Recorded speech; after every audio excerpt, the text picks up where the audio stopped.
Case ఉన్నది. Phone tapping కేసులో ఎవరిని రక్షించినారు? కాంగ్రెస్ పార్టీ, బీఆర్ఎస్ పార్టీ లోపాయి గారిని ఒప్పందం చేసుకుని రేవంత్ రెడ్డి గారు కేటీఆర్ గారిని, సంతోష్ రావు గారిని రక్షిస్తలేరా? నయీం ఆస్తుల కేసులో ఎవరిని రక్షిస్తున్నారు? మేము అధికారంలోకి వస్తే నయీం దోచుకున్నటువంటి ఆస్తులు ఏవైతే ఉన్నాయో అవన్నీ కూడా బయటకు తీసుకొచ్చి ప్రజలకు పంచుతామని చెప్పిన రేవంత్ రెడ్డి గారు 20 నెలలైనా కూడా ఈ రోజు వరకు ఎందుకు సపోర్ట్ చేస్తలేరు? రేవంత్ రెడ్డి గారు కాంగ్రెస్ పార్టీ, కల్వకుంట్ల వారి కుటుంబాన్ని, బీఆర్ఎస్ పార్టీని రక్షిస్తలేరా? ఈ ఫార్ములా కాంగ్రెస్ ఉన్నది. ఈ రోజు వరకు మీరు కేటీఆర్ గారిని ఎందుకు అరెస్ట్ చేయలేదు?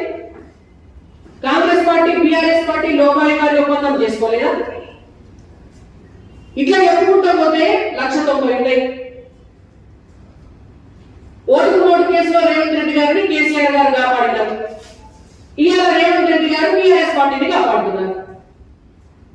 కల్వకుంట్ల చంద్రశేఖరరావు గారిని, కల్వకుంట్ల తారక రామారావు గారిని, కల్వకుంట్ల కవితారావు గారిని, సంతోష్ రావు గారిని, వారి అనుచర గణాన్ని,